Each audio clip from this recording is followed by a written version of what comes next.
Welcome back to the channel, you Kurd nerds. We've got yet another private pilot mock check ride for you today. Now, this student did pretty well, and I'm gonna be honest, they probably did better than what I would do given their condition or given their situation. Not condition. Like there's nothing wrong with them. All right. But given their situation, all right.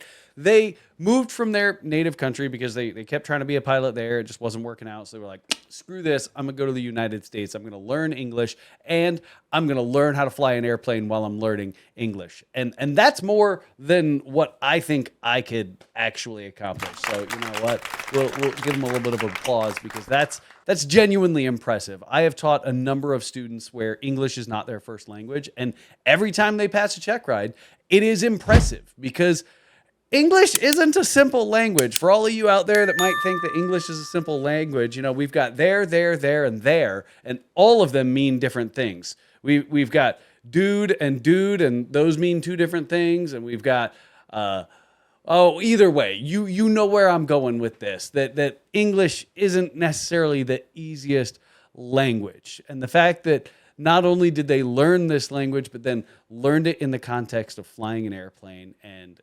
now they're able to make it through these mock check rides and hopefully their actual check ride and become a pilot and follow those dreams that they had of flying to wherever they want and flying those big jets. But I think this student did pretty well. And let me know what you think in the comments. If these videos are helpful, please don't forget to like, follow, subscribe. If the ads are too much, simple membership, no matter what tier you decide to subscribe to, gets rid of the ads. The ads help support the channel. The ads help support the airplane. The ads keep the mock check rides fairly affordable. So thanks for watching. Let's roll the mock check ride. Now that I hit those record buttons, I do just want to ask again so that, you know, we've got it on recording, you know. Are you okay with us using this private pilot mock check ride for content creation, whether it be for YouTube, Instagram, TikTok, etc.? Yeah, I'm okay with it. Totally fine. Awesome. So let's talk about, well, I was asked, you know, how's your training been going? What's kind of led you to this point? How many hours are you at? You know, what's your plan? Okay, so I've been training over a year right now. It's been kind of like slow, no super consistent. I currently at like 56 hours. That's what I have right now. Um, I I did my written exam like 2 months after I just started everything. It's been like almost 10 months since I got my written test. And then, well, I moved here like 4 years ago to the US. I'm not from here. Um, and then, yeah, I mean, my training is going good. I'm happy with it. I had to learn English before, I started studying this, so it's been a crazy everything because people everything's new, and for me it's even like newer words, and with all the English, it's been crazy, but I'm happy with it. Oh wait, oh, I cannot hear you. I pressed the wrong button. You're good. Okay, there you go. No, I completely get it. I taught a number of international students, and I know I couldn't do it. Like if me and them swapped shoes, or like me and you swapped shoes, I'd be like, I guess I don't really want to be a pilot that bad. If Yeah, because you know my wife knows Spanish, and I'm assuming just accent is Spanish. yeah, Spanish, yes, sir. Yeah. My wife knows Spanish, and she gives me crap all the time because I don't know it. Like I know a couple things, like uno más cerveza, por favor. That's a good one. Important, really important. Yeah. And La Cuenta. La cuenta, yeah, give me the check, yeah. Yeah, exactly. So, but there's no way I could, you know, intelligently talk about an airplane in a whole nother language. So, good on you for getting to this point and, you know, fighting through learning English. Cause I know it's kind of a hodgepodge of a terrible language in and of Yeah. itself. Yeah, I tried in my country to get into the aviation for 13 years, couldn't do it. Money, documents and stuff. So it's like, okay, I'm moving out. I'm gonna pursue my dream, and look at me. I got my check right in 1 month. It's gonna be, Oh, awesome. yeah. How long did you have to wait for your check ride? I've heard that some of the wait times for check rides has finally gone down. It's month and a half. Yeah, I got an offer the other Okay. day. It's like, hey, there's a cancellation. Do you want to take it? It's like, sure. When is it? Like tomorrow, 7 a.m. It's like, Oh no, no, that's way too. That's way too soon. Like, I got 6 hours, and then no, No, no. no, that's um well, at the very least, you got you got a good heads up for getting your check ride ready or for getting ready for your check ride, to make sure if we do find anything that we really need to dig into, well, you got time to fill those gaps, right? All right. So every check ride from here on out is going to have three possible outcomes. It's going to be satisfactory, unsatisfactory, and incomplete. Satisfactory just means you're consistently within inside the standards. DPEs are told like we're not looking for perfection, right? Yeah, We're looking for adequate. We're looking for safe. We're looking for good aeronautical decision making. I'm not looking for excellence. Sure, if you damage the airplane, exceed an aircraft limitation, um, violate a regulation, stuff like that. Obviously, that would be something that would cause for unsatisfactory performance. But then there's incomplete. There's things like illness, weather, aircraft airworthiness. That's not something that you missed, right? You do your yeah, pre-flight and you miss that you've got a brake leak. Obviously, hey, there's an unsatisfactory performance. But if you do your pre-flight and you find the brake leak, it's like, okay, well, we're going to incomplete this. yeah. Makes sense. Makes sense. And the last big question a DP is going to ask before they dig into anything else is, have you read the ACS, the Airman Certification Standards, and you understand the standards that you're being held to? I have. Awesome, awesome. Just make sure read it front to back, not just the sections that you think might pertain to you. Read the whole Okay. thing. Yeah, I gotta go Okay. into it again. Yeah. Because there's some special emphasis items in there that the FAA really wants them to dig on. But if you just read like, okay, I have to accomplish these tasks, Hmm. you kind of skip past that whole section where they talk about special emphasis items. So, Okay. Okay. um, now when it comes to your private pilot check ride, who's going to be PIC? I will be PIC. Okay, so what documents do you, as an individual, as a pilot, need to bring to your check ride to act as PIC and to take your check ride? Yeah. I will need my government issue photo ID. I'll need my pilot certificate, and then my medical certificate. Okay, now your check ride's a little different. You got to bring one more thing, right? Endorsement. I gotta bring my logbook with my endorsements. Yeah. Your logbook with your endorsements. Awesome.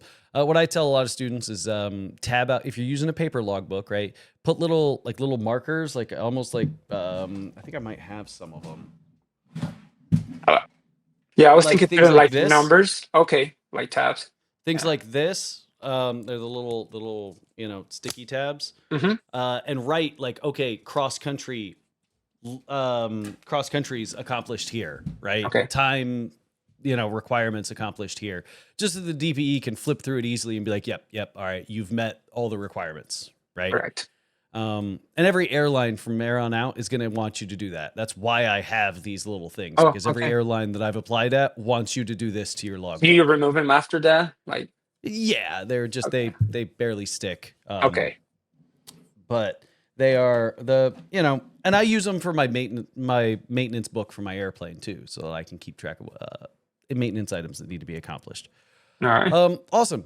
So we know we need to bring our logbook, the endorsements, all of that fun jazz. So when it comes to the check ride, I like to dig into systems first, purely because if you're not comfortable with your airplane, you don't understand your airplane.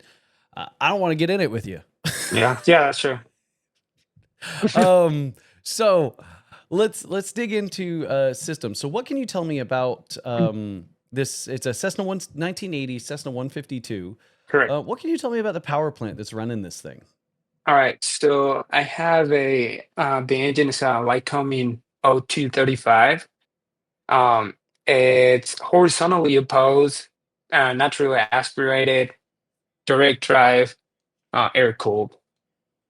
Okay. And how much horsepower is this thing generating? It says 110 on the POH, but it's got an upgrade, the Sparrowhawk version. It makes 125 horsepower. 125 horsepower. Awesome. So what RPM are you going to generate that 125 horsepower at? Well, it says in the POH, it says um, is 250 and 1800 RPM, but I don't think we will generate that many horsepower. I don't think I'll get to 124. No, 125 No. horsepower, not at all. So what are those numbers predicated on? Like what environmental conditions do I need for those like performance numbers that they Uh, advertise to actually happen? mm, like um, sea level, it could be standard pressure, standard temperature, Standard pressure, so a standard day. standard day. Yeah, Yeah, that's uh, where these numbers come from. So what fuel can you use for this engine? 100 low lead, Okay. and Now, yeah, let's that's the say, only one. yeah, that's the only one. What color is it? It's blue. It is blue. So let's say you go out, you do your pre-flight, you sump the tank, right? You go to get the gas out of the tank to make sure it's appropriate, and you see it's a little yellow. Is this Oh, airplane safe to run? yellow. Well, I'll probably sump it again to see if it just. I probably if I find water which is like clear, I'll think it's fine. I'll sump it again. But if it's yellow, I don't think it's good. I don't No, and I know. mean, do you know what color? Do you know what fuel that might be? Mm, Jet A? Yeah, it's going to be Jet A. That yellow or Yeah, straw color might be another yeah, way that they called yeah. it. Probably they put the wrong That's fuel in going to it. be Jet A. Yeah, somebody put the wrong gas in it. Yeah. How much gas does this thing carry? 26 gallons. Okay, so it does not have the long range tanks. That's why I see the No, when I was looking through your cross country, I see the two legs. yeah, I had to divide it in two because if I want to just do only one, with the weight imbalance you told me, it's not possible. Exactly. And that's Yeah. kind of the point, right? If you're going to fly a 152, like we're going to build a plan, we're going to give you, we're going to try and be realistic, right? Sure. Yeah. In a 150, you'll be like, oh, well, I'm only going to do it's got a range of, 100 miles realistically with Mhm. this load. Well, if you're only going 100 miles, aren't you just going to drive anyway? Yeah. So actually, the flight plan I made is the one that I have to fly to. So I gotta fly to there to get my check ride because there's no one in my city to do my check ride. So Okay. there's Yeah. where So, I I'm going mean, to fly over there. awesome. Well, Yeah. at least we'll be able to go over this and make sure that you're going to be able to get there safely. Yeah. Um, Now, is this thing fuel injected or carbureted? It's carburetor. Okay. Is there any kind of concerns with carbureted engine? Yeah, it's carbizing. Yeah, Yeah, concerning. carb icing. How would you how do you know if you're experiencing carburetor icing? Like what might happen? Um, I would probably experience like engine roughness, um, drop in the RPM.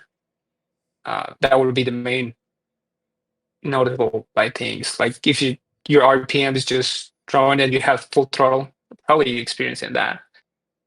Yeah, If yeah, your it's going to be a engine very is like, yeah, if your Go ahead. engine probably is just running rough, like maybe you already pick up some ice already.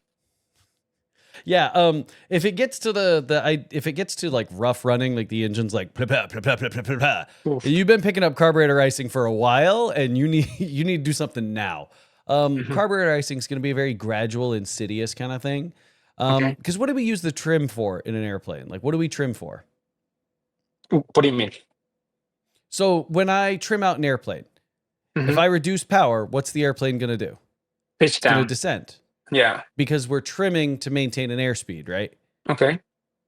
Right. So when I start picking up carburetor icing, it's going to be a gradual decrease in RPMs. What do you think is going to happen if my RPM starts gradually decreasing? What's the first thing I'm probably going to notice? Descending. Yeah, I'm going to notice a Yeah. slight descent going, Hmm. why am I descending? I thought I set my power. Exactly. You'll end up increasing power just a little. And then you'll do that two or three times going, oh crap, I'm at full power and only 2,300 RPM. Yeah. Right. What could I do to get rid of this carburetor icing? We have carb heat. It just Okay. activate the carb heat and then it'll melt it eventually. It's gonna get worse. The engine, if you have a carb ice, it's gonna get worse. Um, but it'll melt it. I heard some people just get put the carb heat on and they start getting worse and they just get scared and so they take it off. But probably just leave it on and wait for the engine I mean, to. I'm gonna be honest. if I pick up carburetor icing in an airplane, I'm leaving that carb heat on until I'm on the ground. Yeah, probably. Yeah, I don't want to roll those dice again because carb heat doesn't reduce the performance of the engine as much as carburetor ice does. Yeah, Makes sense. yeah. Um, where does that heat come from? Oh, it comes from the outside of the engine. There's like the manifold exhaust. So yeah, it's from the manifold exhaust. It's just that's the heat where it's coming from. Yep. That's exactly where the heat's coming from. Now, is there anything else in this airplane that receives heat from that area? Yeah, cabin heat. Yeah, we Okay, have cabin cabin heat heat. receives it from that area. I used Um, it a lot in the is winter here. yeah. Now, is there anything concerning about using cabin heat? Like, let's say I'm using my cabin heat, it's coming from around the exhaust, and one of my passengers just starts getting real giggly.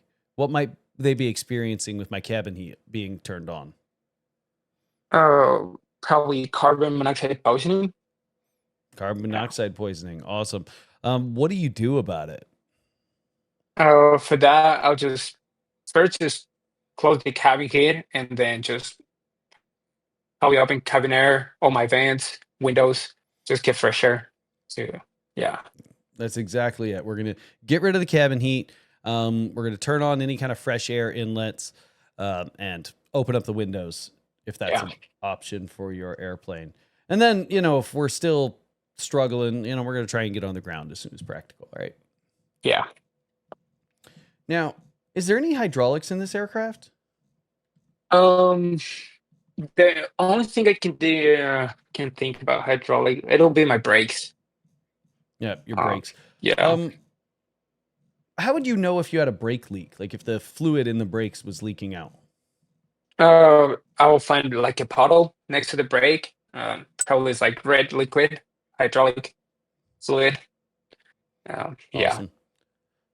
Now, what are the primary flight controls on this aircraft?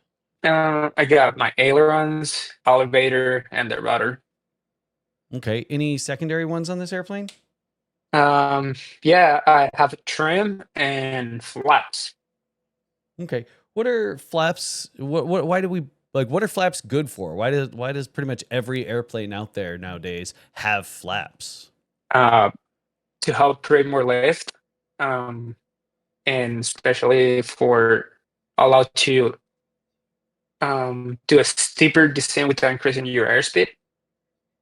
Perfect. How are flaps accomplishing that? Like, what are they changing on the wing that's making it so that we can descend um, at a slower speed or maintain lift at a lower speed? They're changing your angle of attack. Okay, they're changing my angle of attack. Are they Yeah. increasing or decreasing my angle of attack? Uh, they're increasing. Okay. Is Yeah. there anything else that they're changing with the wing that would make it generate more lift at lower speeds? Um, Have you ever heard the mm, term camber? I have, yeah. It's Okay. Do changes you the know what it camber, is? the shape of the wing. Yeah, it's kind of the general shape of the wing, right? So, have you heard of the term chord line? Yes. Yeah. Okay, so what is chord line? The core line is the line between the leading edge and the trailing edge. Right? So it's a So straight line. yeah, imaginary line. When you put the flaps down, now it moves it because the flaps is down, so it changes the core line. Yep. But now, remember, we were talking a little bit about camber, right? A wing with deeper camber or more upper camber will generate more lift at lower speeds as well, right? Okay. And that's what's really giving us that lift at lower speeds. The fact that we have more upper camber. Upper camber is the camber that's above the chord line, right? Let's Okay. instead of me just using my hands, let's open up Microsoft Paint and just draw a little bit. Um, so here, Microsoft Paint, right? So we've got a wing, right? Yeah. And our chord line, yeah, we'll call that a wing, right? It's a wing. Hmm. I got it. And we'll say our chord line, right, is from the leading edge to the trailing edge. And Correct. ab- oh, crap. Anything above Oh, on the top That of the core cord, line. yeah, anything above here, that's going to be our upper camber, Okay. right? So when I introduce flaps, let's say our flaps come down like this. Now I have a cord line that looks something like this. Correct. Wow. Yeah. I now have, oh crap. I now have a cord line that looks something like this. Sorry.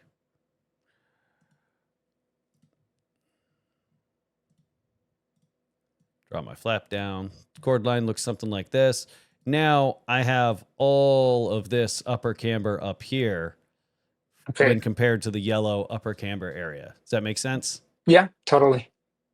Right. So when we've got something that looks a little bit more like a dish, right? That dished out wing, we're going to generate a lot more lift at lower speeds. Think of like a parachute, right?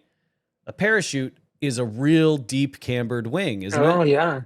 Yeah. That makes And that's sense. exactly kind of what we're doing with our wing when we start introducing flaps, is we're effectively turning our wing into a parachute. Wow. Okay. That makes more sense now. Awesome, awesome. And that's why we do these things, to make sure that, we get a better understanding of what's going on. Now let's get into some limitations of this airplane. Pretty solid understanding of, just the basic systems. We'll talk about some emergencies that are related to systems later to make sure that, you can apply the system knowledge. But when it comes to just your aircraft limitations, we need to make sure that we're not exceeding any of those. So what is the white arc on the top of your white arc on your airspeed indicator? What is that telling you? What is that showing you? Oh, that's the airspeed that I can operate my flaps and have Okay, my flaps extended. awesome. What's the slow speed, the bottom of the white arc? What is that indicating? That's my stalling. Uh, that's the stall speed and landing configuration. That's my stall speed in landing configuration. Um, Now, this aircraft has what they're calling it is a maximum recommended turbulence air penetration speed. Have you read that in your POH? Oh, might Have you heard the maybe. Have you heard the term maneuvering speed? Yes. Yeah. VA. Okay. Your POH is calling it something a little differently, probably just because of the age of the POH, just because of the age of Okay. the airplane, right? It's not meshing up with the current terminology that the FAA is using is kind of Okay. the idea.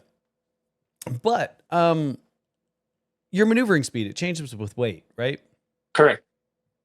Yes. So what is maneuvering speed telling me? So I'm looking at your POH and I'm seeing a maneuvering speed of 104 knots indicated. What does that mean Correct. to you? So that's the speed I can do like abrupt maneuvers like before damaging the airframe. Yeah, that's the Hmm. airspeed I would just not cause damage to the airplane. If I do like a full deflection turn or something like that. Okay. So if let's say I'm at 103 knots and a bird comes in front of me and I crank my aileron over and pull all the way back on my elevator, am I at risk of damaging the airplane? Well, the POH says like it probably you'll be having a risk to damage it if it's too crazy, like if it's too hard. They refer maneuvering speeds like if you want to do steeper turns and stuff like that. But maybe you're in the limitation, like you're getting really close to it. Okay. But So maneuvering speed really just means I can give one full abrupt control deflection without damaging the airplane. So okay, you notice how just I said I want to crank the ailerons and pull and back? there's That's two. two Okay. control surfaces, right? Oh, Um, so maneuvering speed only gives me one control surface. well. Okay. Okay. Yeah. There's a story of an Airbus that snapped its tail off because they were thinking, oh, I'm below maneuvering speed. I can move these controls as necessary to maintain control of the airplane. So they were given an aileron and rudder and they snapped the tail off. Hmm. If they would have only been doing aileron or only been doing rudder, they would have been Okay. fine. But the fact that they were back and forth with both their feet and their ailerons, it caused structural damage to the airplane. Hmm. Okay. So remember, maneuvering speed is one control One surface. control.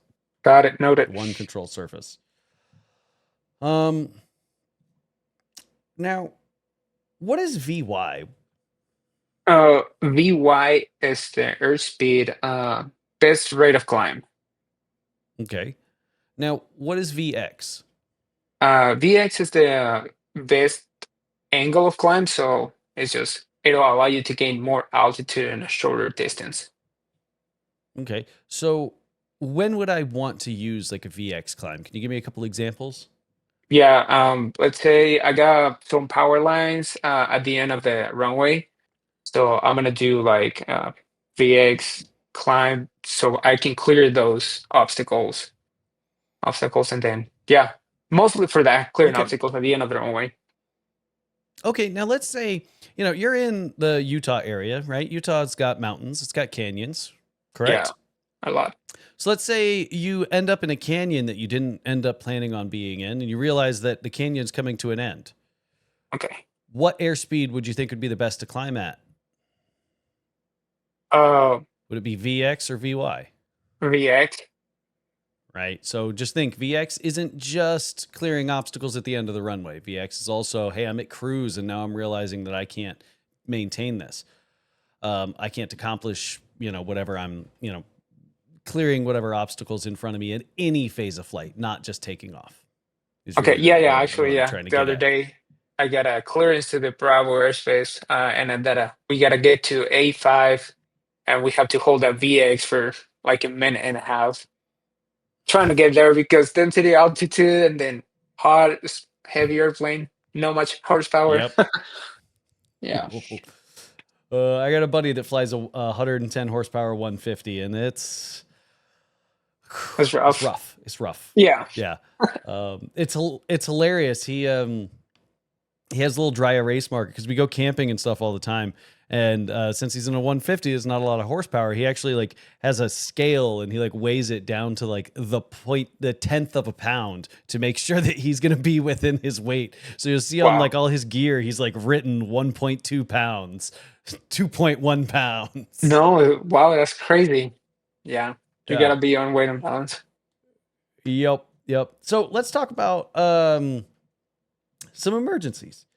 Now, your airplane has some emergency procedures in it, right? And Yeah. it's when we talk about emergency procedures, um, obviously, if there's something that the POH or that your school has called out as something like known as a memory item, have you heard that term before? Uh, yes. Okay. So if there's something that's got like a memory item, there's usually a reason associated with it. Things like fires and engine failures directly after takeoff, right? They don't wait for you to pull out a checklist. So if there's Yeah. a memory item associated with it, we really want to know that memory item and in its order. But any other emergencies, if it's something that doesn't need your immediate response, hey, I'm going to go check the checklist could very Okay. well be a good response, right? So let's say you go to start your airplane and Okay. the engine catches fire during the start, but the engine didn't start. So at that point, I'm just gonna keep cranking. Um, so the engine keeps going and can suck all the fire. And while I'm doing that, I'm just cutting everything off, like my fuel shut off valve. Make sure cut off, turn everything off, and exit the airplane. Awesome. Awesome. Make sure we get all of our electrical stuff off. Yeah, If you can grab the fire extinguisher, grab the fire extinguisher, but it's a school's airplane. So, yeah, I have a handy phone. um, awesome. Now, what about an engine failure? Let's say 400 feet after takeoff. What's your plan? 400 feet. Wow. I'm gonna I'm gonna glide for my best airspeed. Just land straight ahead. I have no time to restart the engine. Just looking for the best place to land and put the airplane down. All right. What airspeed might that be then? What airspeed are you aiming for? 60, 60 knots. 60 knots. Awesome. Um, Now, let's talk about spins for a second. Can you tell me what a spin is? Like, how does a spin start? Um, okay, so what I kind of lately understand is that, like, what gets you in a spin is yawing. It's uncoordinated stall. So when the airplane stalls and you're uncoordinated, I mean, you're just gonna drop and get into a spin, um, because you're causing the yaw to be uncoordinated. Okay, yeah. So when we yaw, right? Like when you're out flying around, let's say you just kicked one rudder, you just started pushing one rudder a little bit. What's going to happen? Let's say I push the left rudder. What's going to happen to the right wing? It's gonna go up and forward. Well, it's going to go forward, right? And when it goes Yeah, forward, I'm increasing that wing's airspeed, right? correct. Slightly. So that, So yeah, what does it do? The airplane wants to bank over, okay. Oh yeah, right? exactly. Because it's So putting more let's lift. let's take this back to a spin. It's kind of the same idea, right? That's why we end up with that little wing over section, because we end up having one wing still generating a little bit of lift while the other one has stalled first. Now they're both stalled, but Yeah, one wing is more stalled than the other.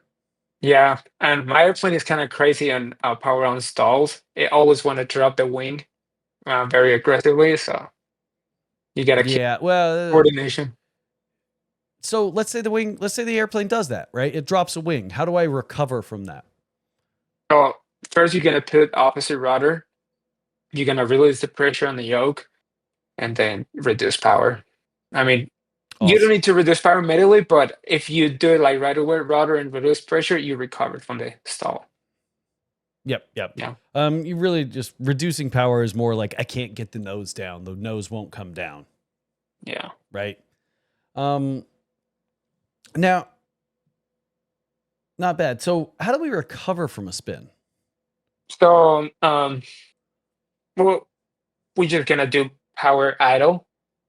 We're just gonna set up our ailer is neutral, and then kick the rudder, whatever opposite rudder of your direction of spinning is, and then just elevate it full forward to break the spin, Okay. Now, and then slowly let's recover. say, heaven forbid, you end up in a spin at night. How do we know Okay. which rudder to press on? Who- Whatever rudder is fighting you the most, There it is. Whatever rudder fights you the most.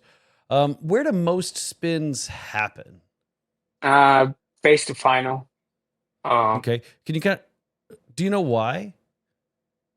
because higher angle of attack, slow speed, um, uncoordinated Okay. So turn. high angle. Now, they normally happen when you have a crosswind, right? Okay. So let's say camera camera is the runway, right? So I've got an airplane, I've got a wind coming from over there, right? So I've got a tailwind pushing me through the base real quick. All Well, right. I didn't account for that, right? So I end up getting blown through my turn. Okay. All right. Now, my instructor told me never to exceed more than 30 degrees of bank in the pattern because that's dangerous. I'm assuming your instructor told you right about the same thing, 30 to 40 degrees of bank in the pattern. It's probably about the limit that you want to go to. So Correct. what Yeah. ends up happening instead of the pilot going around because they're not going to end up stabilized in time, they start kicking the rudder to point it Mm, to the runway that they want to go to. hmm, Well, now what ends up happening is I've kicked the rudder, the airplane wants to bank over because I've kicked the rudder, so I try to put that wing down. So now I'm in a cross controlled situation. What do we call this? We call this a slip, right? yeah. Well, when we slip, our descent rate really increases. What's somebody's maybe first response to Yeah. an increased descent rate? Yeah. The Yep, yoke. Pull yoke. the yoke. And Oh, then they're stall. in the spin. A little scary. Okay. Yeah. So if you ever end up finding yourself in that situation where you're like, oh crap, I'm getting blown through final. Let me give it some rudder to try and force myself over. And just Go stop, around. parallel the runway and go around. Try it again. Okay. Yeah. Um, awesome, awesome, awesome. Now we know how to recover from a spin. I'm happy with that. What about an electrical malfunction? Does this airplane have an ammeter, a low voltage light, It's gonna both? emitter, and it's got a little light as Okay, well. so let's say that you're cruising along, fat, dumb, and happy, not really paying attention because you're just happy to be a pilot now, and you look down and notice, oh crap, my low voltage light is on. Wonder how long that's been on for. What are you gonna do? What's your plan? Oh, well, it depends where I am, right? If I'm close to my home airport, first thing I'm gonna do is just turn on my avionics lights, turn off my master, um, and then just give it a second, turn it back on, um, turn on whatever is necessary, and if it's still on, um, probably I'm having like alternator failure, and I'm just gonna sleep around and just land as soon as practical. If there's a closed airport, or if I'm really close to my home airport, I'm just gonna turn my master on for a minute, try to get closer, save some energy for my battery, and then use it for when I'm getting close to land and radius. Okay, now, do you have like a rough ballpark idea on how long that battery is gonna last you? Now, probably about 30 minutes. Yeah, that's about the limit. What does the POH even say? Insufficient rate of charge, illumination of the blah blah blah. Um, There's a 24-volt battery. I think it says 30 is it minutes. 24 volts? Yeah. That would be odd for a 152 to be a 24 volt system, but I know they were doing weird shit back then, so I guess it's possible. Let me go look and I'm gonna go. I'm gonna go dig through the system section real quick just to make sure that that's accurate, because it might be. Yeah, that's really hard to read. I thought it was a 12, but I can be confused right now. But Well, that's why we're gonna go dig through the POH and find it, just to make sure. Because again, I know they were doing weird stuff back then.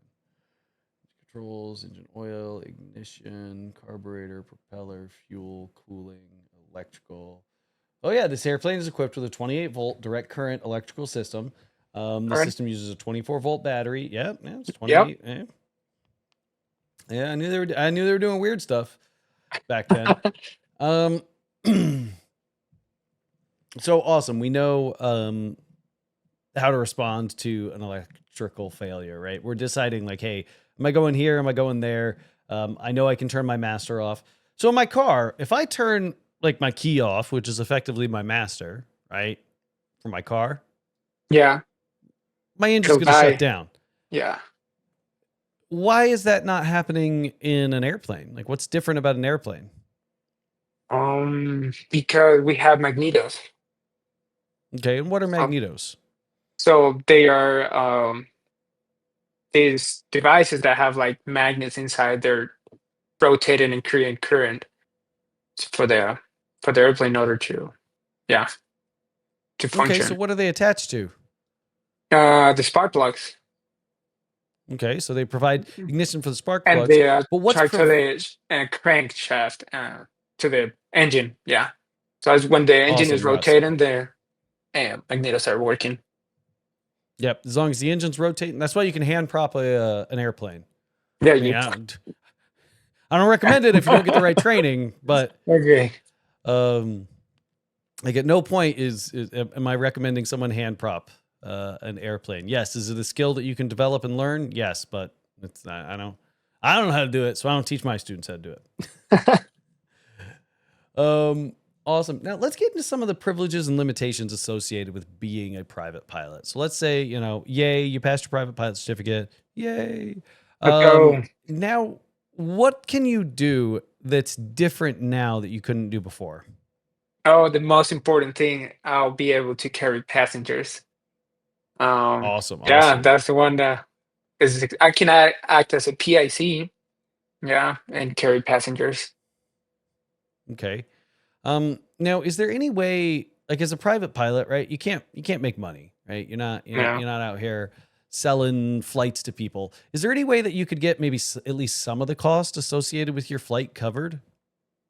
Yeah, I mean, if I'm flying someone, let's say my mom, and then because I want to go fly and she wants to help me out, um, we can split the cost of the flight. I can pay up to 50% of the pro rata share, no less than that. Okay. Okay. Yep. I just want to make sure. I Yeah. know that might have been Yeah. like So, an English thing. It's like you can't pay any less than yeah, pro any rata less. share, right? Yeah. I say up to, but it Um. wasn't up to. Yeah. Yep. Yep. Believe me, if it was up to all these private pilots be out Right. there like, hey, pay Oh, me. yeah. Just, yeah. Yeah. I only pay up to um. 50%. No, no, no. Yeah. Less than the 50%. Awesome. So let's say you're hanging out at the airport. I don't know, washing somebody's airplane because they let you fly it if you keep it clean, right? And Okay. somebody approaches you saying, "Hey, I need to go to Ogden, Okay. and I know you're a pilot. Can we split the cost to go to Ogden? Is Um, this legal?" it's not because I don't have intention to go to Ogden. So, yeah, Exactly. So the fact that you didn't ever have an intention on going there I'm is going. that Yeah. big like.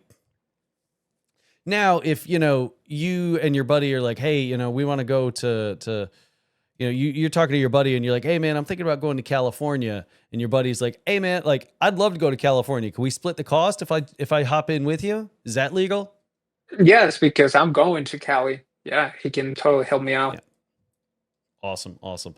Um, Now let's take a look at your cross country plan. Now I got a little bit of it in here. I didn't, because if I remember correctly, it's got, just some GPS, coordinates and Yeah, whatnot as well. it's Obviously, I because of can't, and so many mountains right here. You gotta travel between mountains and stuff. So yeah. yeah. So here we are departing Bravo Foxtrot Tango Sky Mm, Park, right? correct. So here we are at Sky Park. What airspace is Sky Park in? Uh, Skyper is Golf, and it'll be Golf up to 700. Yeah, if you see the line is close to the surface, but the Bravo, but it's not inside of the surface shelf for Bravo. Yep, I see that. I just wanted to, it's like, it's right, it's It's close. Look, it's the runway and like taxiway, and right there next is the Bravo shelf. So you you better not overshoot your final because you're getting into Yeah, the surface. that is kind of that's real close to Salt Lake City. That's It that's that's is. right there.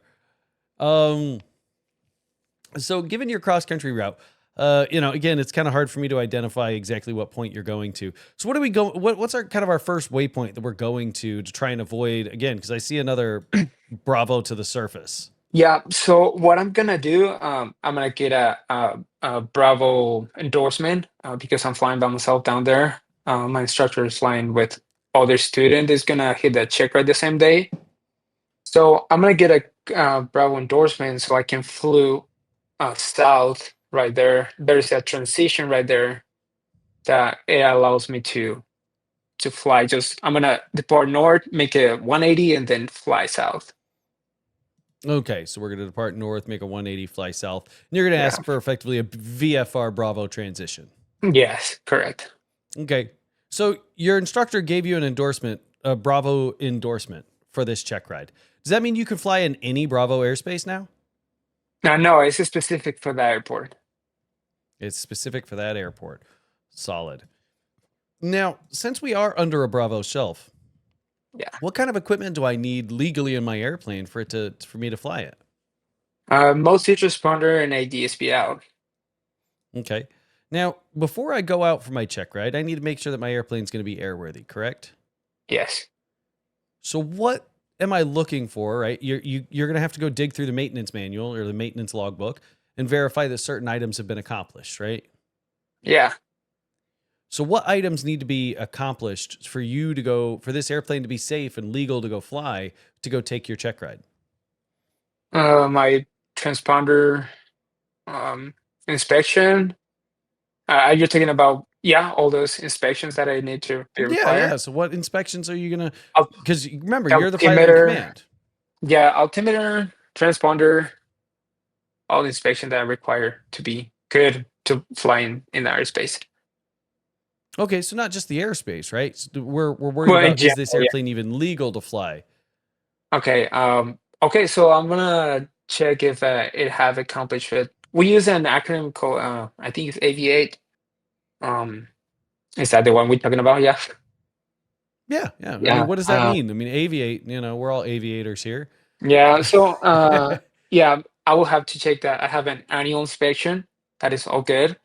100-hour inspection because my airplane is operating for hire. Um, yeah, the 100 hours, the VOR. Well, I don't think I need a VOR inspection because my airplane is not IFR. So, well, in case Okay, I need it, yeah. Anyway, I need the altimeter, transponder, ELT inspection.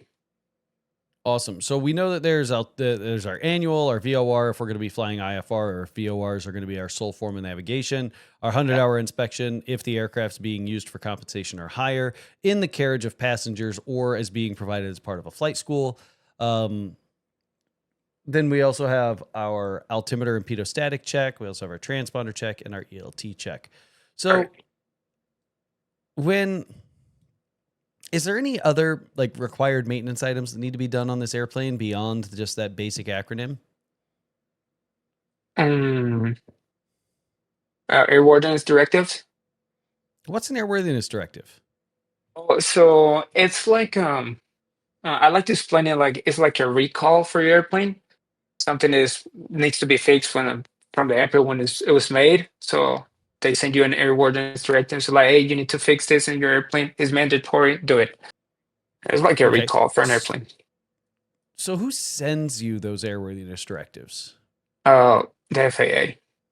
The FAA sends them. Awesome.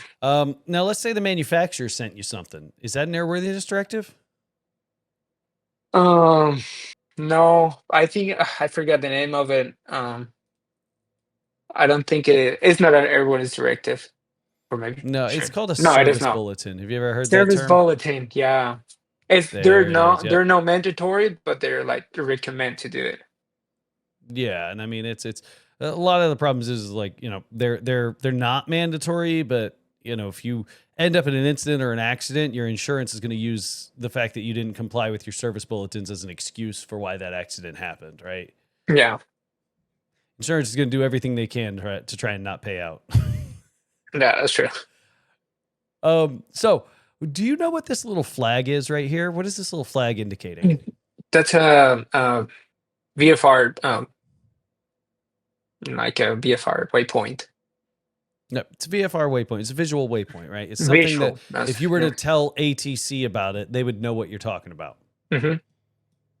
All right. Now, what are these? What is this airspace right here with the dashed blue lines? That's a restrictor area. All right, it's restricted area. Is it legal for me to just fly through this restricted airspace? Nope. Nope. So Um, how could I? Who would I talk to try and get a clearance for this airspace? you can talk to Salt Lake. Well, they're the what's it called? Um, the people who manage it.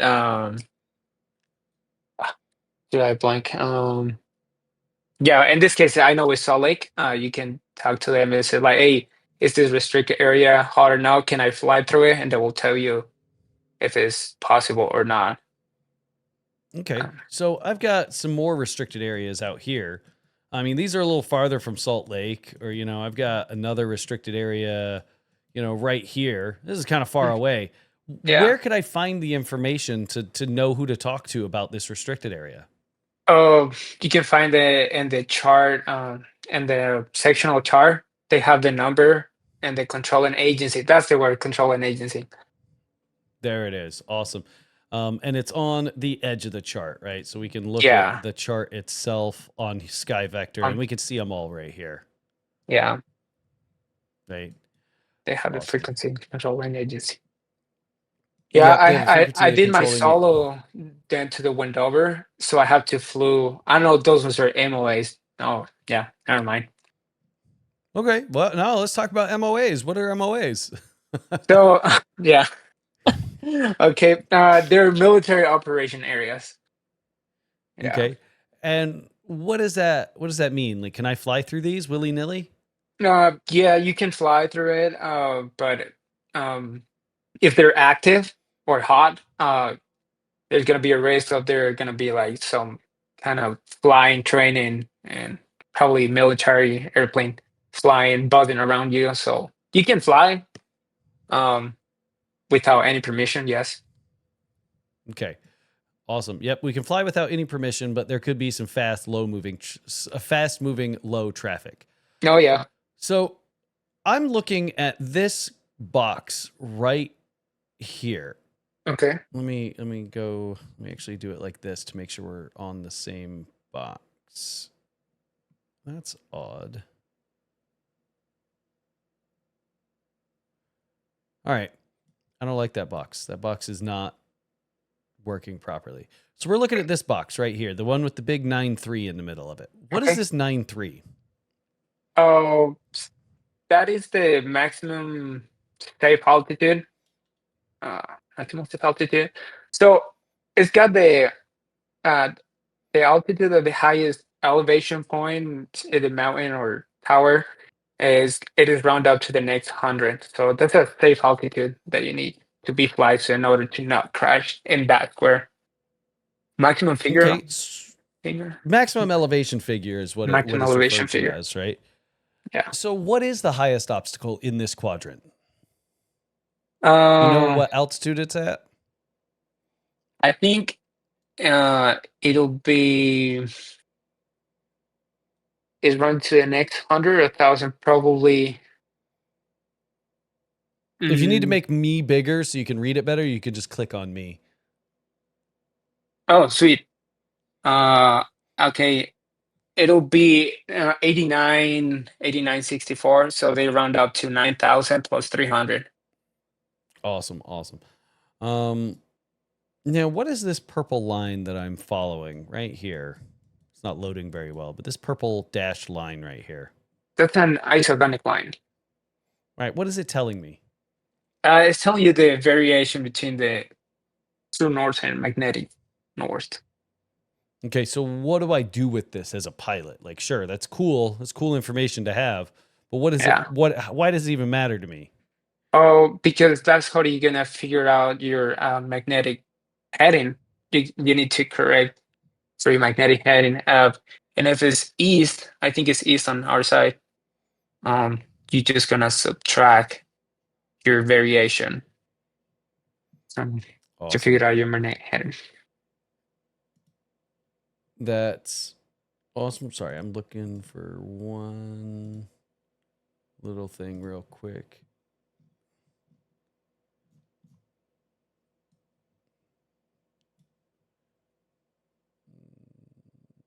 Yeah, all right.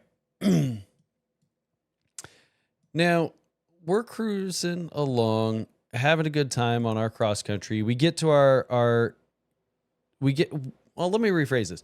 Why did you pick this airport as kind of your intermediate stop? What's telling you that this is a good airport to stop at? So I choose it because first one, cheap fuel. um, it's cheaper than the other ones. It's in the middle of my, the middle of my trip. Also, like in case that I land right there and for some reason the pump is not working, I will still have a fuel reserve, so I can fly to the next point, to the Okay, so next. what's like your backup fuel stop then? Yeah, yeah. Well, that's what I'm asking. Like, what's your backup one? You're saying like, hey, I like this point because I can get to another fuel stop in the event that I have to. What's your planned other fuel stop then? Oh, there is another one. Actually, hmm, yeah, Bieber. I think Bieber is just Oh, like really close down to it. Yeah, there we yeah, go. I think that's You yeah, that's just not very told far at Bieber. all. Wrong button. There we go. Just heading. Yeah, Beaver is going to be our other fuel stop in the event that we don't have enough to get there.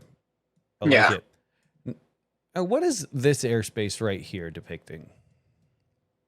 Um. Well, I think that's a. Well, I know it's a national park. Um.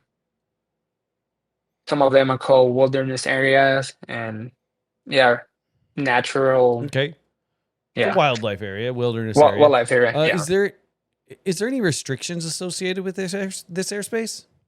Oh, they suggest that you stay at least 2,000 feet above it. Okay, but with this specific one, is there any like you will not fly over So this? You will not. No. Okay. Now, just because that one doesn't have one, and I show this to a bunch of students because this was there's kind of a the surprise to me. they have boxes next to the wilderness area that we can read. Oh, there you go. Yep. Boxes like that. Yep. Yeah, landing or operating aircraft within the islands, blah, blah, blah. 'Cause this was a surprise to me. I was like, oh, I'm going to go land Wow. my seaplane up at these islands. Ooh, There's a that'd be bunch of cool nice. islands. Yeah. Yeah, nope. Nope. Wow. Sad. Yeah, sad day. Sad day. Boo-hoo. Um, awesome. Now let's talk about St. George for a little bit. I know you said you're Okay. going to General Dick, but let's talk a little bit about St. George. What airspace is St. George in? That's gonna be echo at the surface. Echo at the surface. Up to what altitude? Um,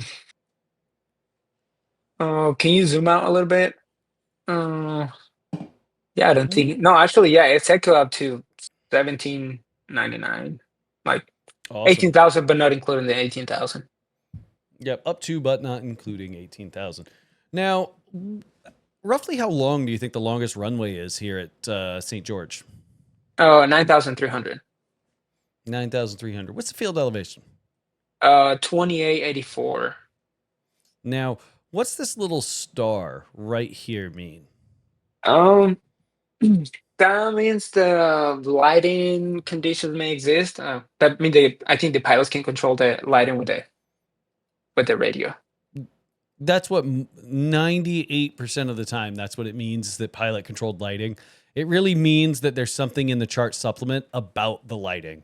There Okay. was one airport I found that it was like helicopter pilot controlled lighting is on a different frequency. Oh, weird. Right. So it really just means that there is something in the chart, a chart supplement about the lighting. 99% of the time, it's pilot controlled lighting.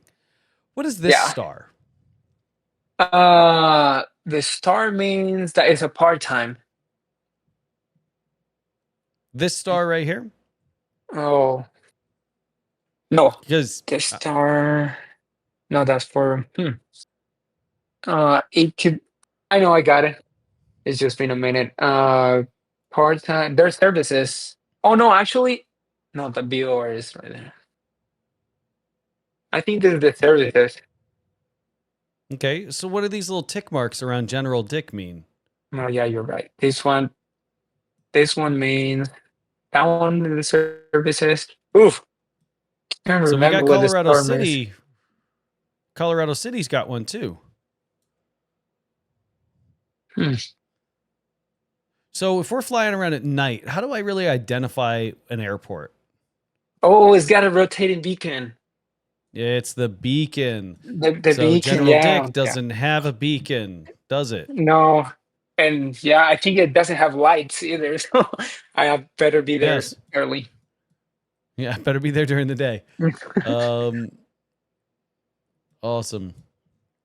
Now let's go and talk about this spot of this little bit of airspace right here, the purple dots. Do you know what this is? Is that the boundary of the United States? Yeah. So I can come up here to Canada. The boundary. Okay. Oh, Does there's it's not not. It's a here. warning. It's a warning area So it's not a warning area because the warning areas they're out. on the coast. Yeah. So Here's a warning area. It almost looks like a restricted airspace. Yeah. See? Mm. Have you ever heard the I'll term definitely ADIS? the 80s. The ADIS or the air defense or air defense interdiction or identification zone? Yeah, I have. Okay. Do you know what's going to happen if I cross this without talking to somebody? Now you're gonna get some um airplanes following you. You're going to get some buddies. Yeah. Probably not buddies that you want. Yeah. You're going to get interdicted most likely. Do you know what it Yeah. looks like to be interdicted? Like, how do I know I'm being interdicted and an F-16 isn't just following me? They're gonna, I don't know, rock the wings or something like that. Or Okay. So they're going to pull up on the side of you, okay, right? They're going to rock their wings. They're going to try to get a hold of you on 121.5, and then they're going to cross in front of you in the direction that they want you to go. follow them. Mhm. Okay. They're going to, if they don't get you, if you don't follow them, they're going to come back and do it one more time, sometimes with flares. There is no third try. Whew. Okay. Yeah. Like, now obviously if they can get a hold of you on 121.5, that's one of the big reasons why you should be monitoring 121.5 in the event that you fuck up and cross the wrong airspace, Or yeah. Nice. right? Somebody's That most also works likely for going to a be trying to get TFR. a hold of you. Yes, a TFR. They could try and contact you for violating a TFR on Mm. 121.5 as well. Okay. Um, because again, a lot of TFRs they're out there for national security, and you're going to get some buddies. Yeah. So where is? Let's just go find a different one. Oh, went too far that way. So I'm looking right here. What airspace is this? Uh, that'll be Charlie. Okay. What kind of equipment do I need to operate inside of a Charlie airspace? Um, you need a multi transponder, two-way radio, IDSP out. ADSB out. There we go. Um, Now, what about this Delta airspace right here? What do I need to operate here? You need a two-way radio communication. And that is All it, right. right? And the So and the yeah. let's say I'm going to Ryan Field, right? And I say, Ryan Field, Cessna 123, I'd like to come in for a full stop. And the tower responds with Cessna calling, stand by. Am Yeah. I allowed to enter this airspace? No, you're not. Actually, I got that one in my written exam. They try to trick me because they said uh if they read back your call sign, in my case 5105 Mike, I mean that means they respond with your tel number. You are already like clear for that. But the question in the written exam says like, okay, 5105 Mike, stand by. So I was like, well, they say standby, but they also read my tel number. So I was like, I know that was the question I missed, but oh, yeah, I can hear you. I cannot hear you. Okay, let's talk about it. Can you go into that airspace? No, they say Cessna, whatever, standby. No, you're not allowed because they didn't read your tel number. Okay, but let's say they read your tail number but still said stand by. Probably not. So if they the limit of Delta airspace is two-way communication. Now, if they Yeah. give you a clearance, if they tell you remain clear of Delta, then we have to abide by that clearance. Okay. Stand by isn't remain clear. Stand by just means shut up on the radio until I talk to you. Huh. Interesting. So Is that what I feel like is, and that's what, confused me. It was yeah. a tricky question because okay, standby means like okay, hold on. But hold on the radius. No, that means that you're not clear to go through my airspace. Exactly. Now, of Yeah. course, if you you always double check, right? Because If you can controllers stay can make clear, just mistakes, stay clear. and yeah, well, because controllers make mistakes, and they use the wrong terminology too, right? They could say stand by, and they mean stay clear, right? Okay. I got a clearance out of a Delta airspace one time, and they were like, they said, Cessna 123 clear for takeoff, maintain runway heading. There was like a 20-knot crosswind. Well, what's going to happen if I maintain runway heading with a 20-knot You, crosswind? yeah, you're gonna get blown away of your path. Ex- exactly. Well, we had two other parallel runways, and that 20-knot crosswind pushed me into the departure of that of Yeah. those other two runways. Well, they told Yeah. me maintain runway heading, not fly straight out. They meant fly straight out. Oh, okay. All right. So, err on the side of caution. When it's one like that, like I don't know why they're telling me runway heading. There could be other traffic coming in, and that's why they want me to do runway heading, right? But Yeah. when it's things like, can you go into their airspace? Err on the side of caution. Ask. Okay. Okay. When I'm flying general aviation, whether I'm on an IFR flight plan, if I recognize I'm about to go into a Bravo airspace, even though I'm on an IFR flight plan, I still ask, like, hey, am I cleared into the Bravo? Yeah. The amount of times they're like, oh, wait a minute, lake, descend down to 4,000. Like they tell me to descend to stay clear of the Mhm. Bravo because they didn't have the intention on letting me in. Yeah. Okay. So you can, again, really all I'm saying, err on the side of caution, ask, clarify, stuff like that. Let's talk about For weather, sure. right? Okay. How comfortable do you think you are with weather? Um, is it bad if I say the truth? I don't know. Probably weather is the probably the weakest areas, I would say, for me. I mean, Yeah. that's what it is for most students. That's what it is for most Yeah, private weather pilots. That's weather is insane. Well, okay. So when it comes to weather, think of it as when you start thinking of weather as kind of like at least what helped me with it is like air masses. They're kind of like balls of jello. Some are denser than other balls of jello, Okay. right? Some balls of jello have fruit in it. Some balls of jello are still kind of liquidy, so they get pushed around really easily, right? At least that helped me out. I don't know if that helps you out. Now, um, what are the three really big things I need for a thunderstorm to happen? You need lifting force, lifted action. You need unstable atmosphere and humidity. Unstable lapse rate. So, what are the different life cycles of a thunderstorm? Like, what are the three different stages of a thunderstorm? Okay, so you have the cumulus part. That's the first one. Then you have the mature when the storm is fully developed, and you finally have the dissipating stage. Okay, so How do I know that the mature stage of a storm has started? Uh, Downdraft, rain. Mm, Yep. So yeah, mostly, it's identified by rain coming out of the bottom of the storm or rain at the surface, right? yeah, rain on the Um, surface. can you kind of break it down Barney style for me? What really causes wind?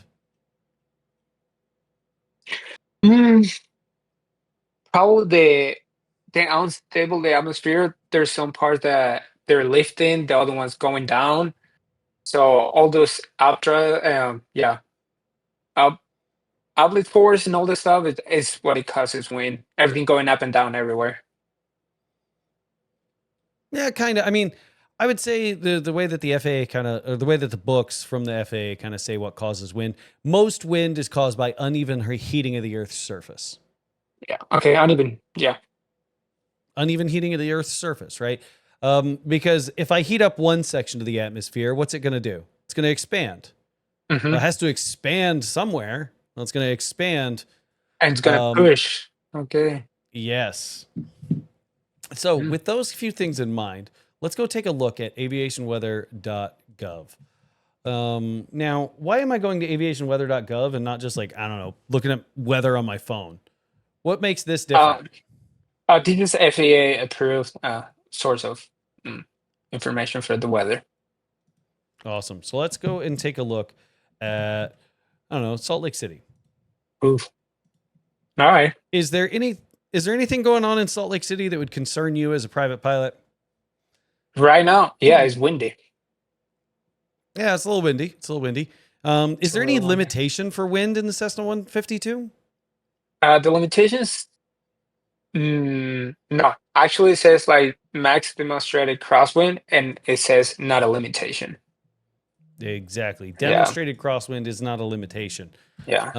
Let's go and take a look here. Now, what about here? Is there Okay. any kind of weather that you might be concerned about? Right. Obviously, we still got some gusty conditions, but other than the gusty conditions, what else is happening? Um, it's towering cumulus, so that means you'll probably have some thunderstorms. Okay. Is there any thunderstorms scheduled or scheduled forecast for the day? Imagine getting a thunderstorm schedule. Um, let's see. Mm, thunderstorm, rain. Yeah, it's a probability is on the 18th. No, that's for the 18th. Thunderstorm, rain. That's from the 18th from 01 Zulu to 06 Zulu. There's gonna be a thunderstorm rain. Okay. So is it guaranteed? Like there's definitely going to be a thunderstorm? No, it's a forecast. It can change. Okay. So I guess let me rephrase it. A lot of stuff in this TAF, they're pretty sure is going to happen. Yeah, forecasts can change, but they're Okay. pretty dang sure. Okay. Um, there's a little thing right before that one that's talking about thunderstorms. You see this? What does this mean? Yeah, That prob 30. it's a probability. Um, I don't know what the 30 is. Um, 30% chance. 30% chance. Okay. Probability, yeah. Yep.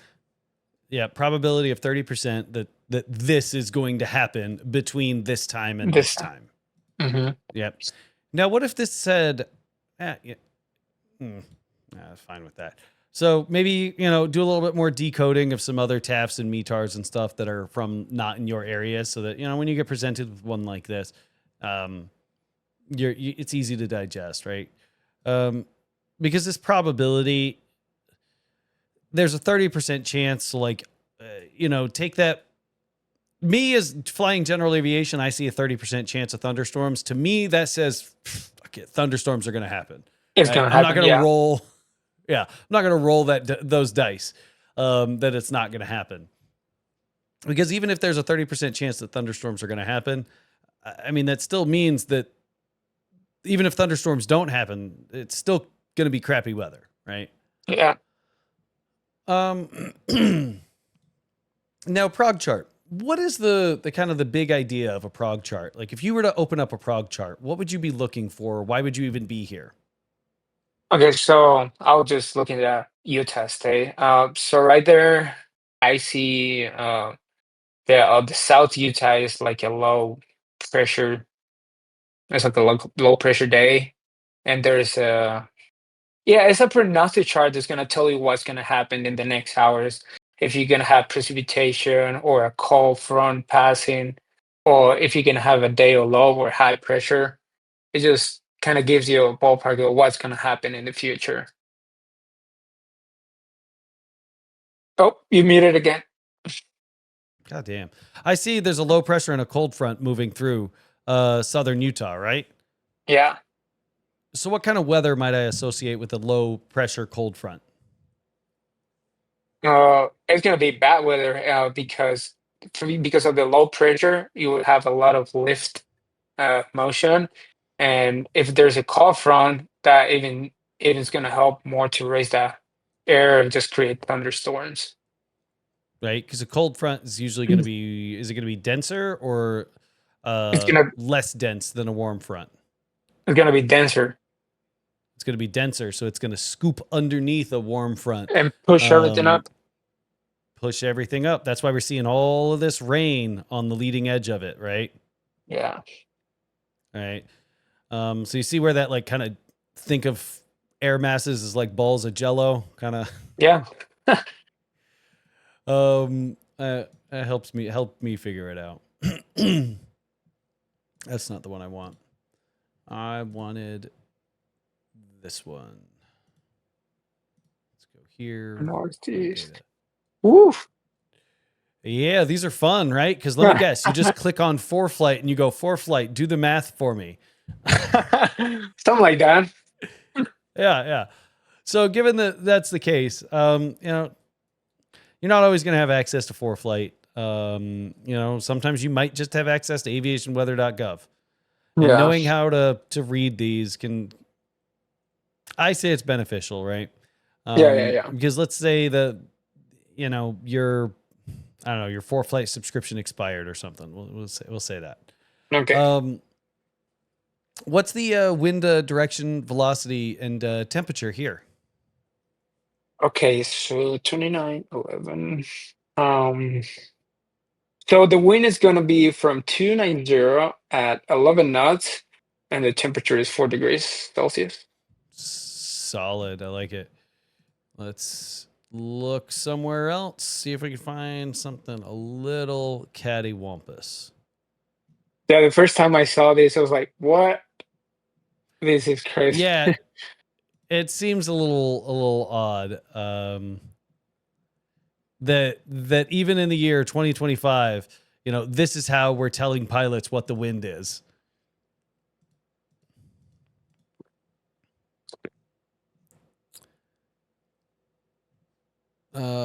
No, I can't seem to find one. So what we're gonna do is we're gonna go notepad, and we're gonna do this.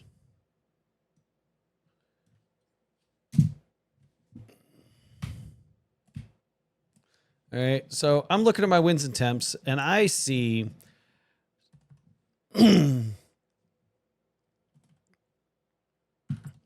what would my wind temperature and velocity, what would my wind direction and velocity and temperature be if I was to read this?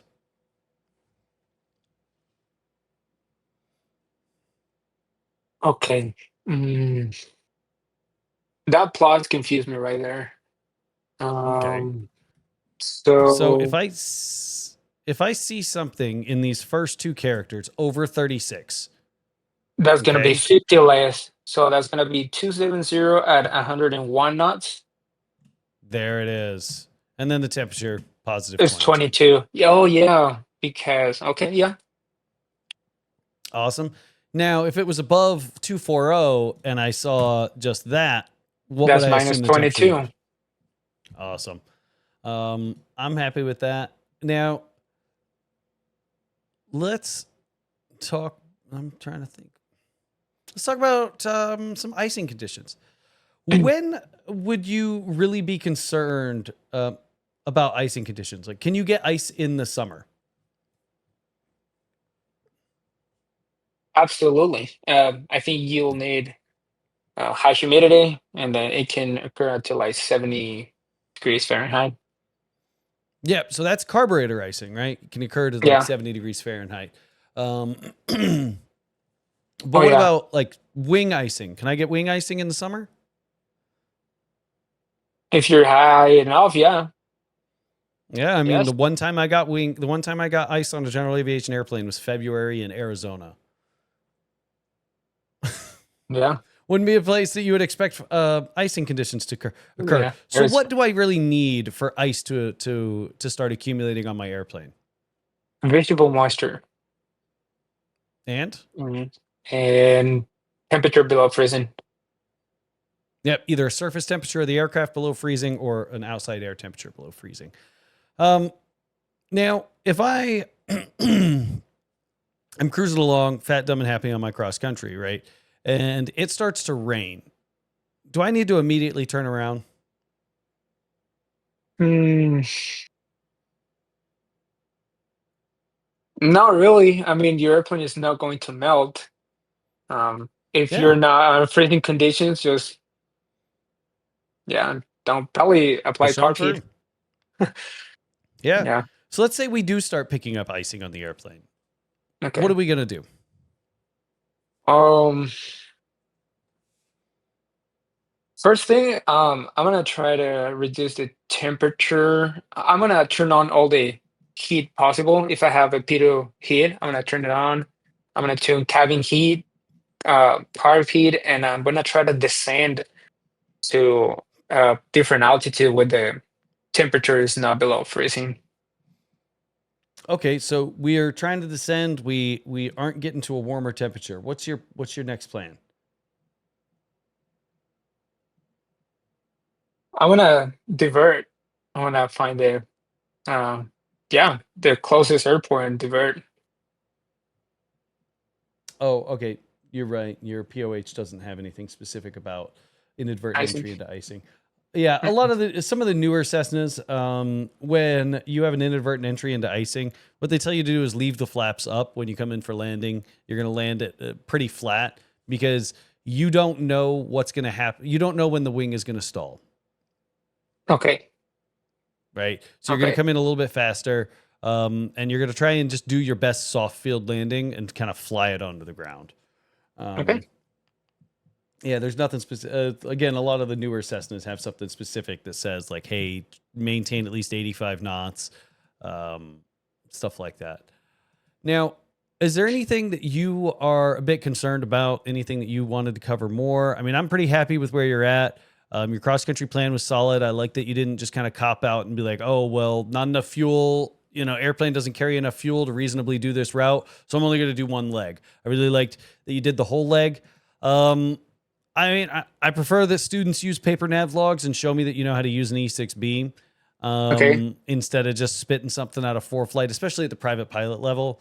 And you might be thinking like, well, I'm never going to go fly without, Yeah, I without was four thinking flight.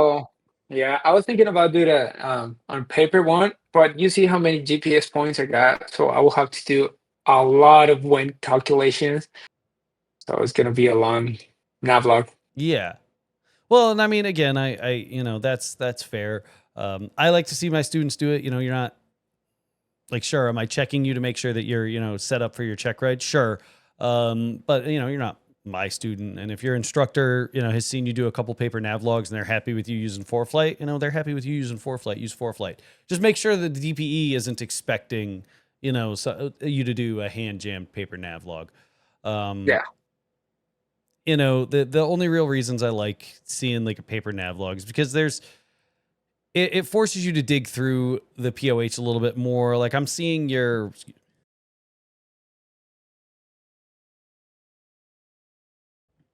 Bless you.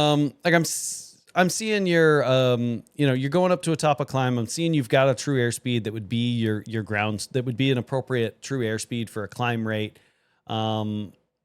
7 minutes to go from 4,900 to 8,500.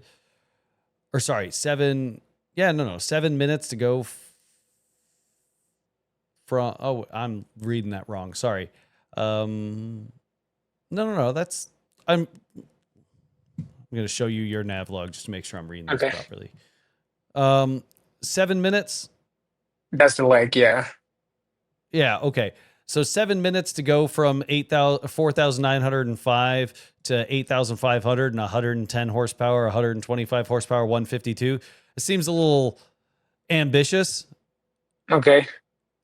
Okay. I Um don't, it to be, but again, I'm not flying the airplane. So if that seems accurate, does that seem accurate to you? um no, because so I try to put that waypoint.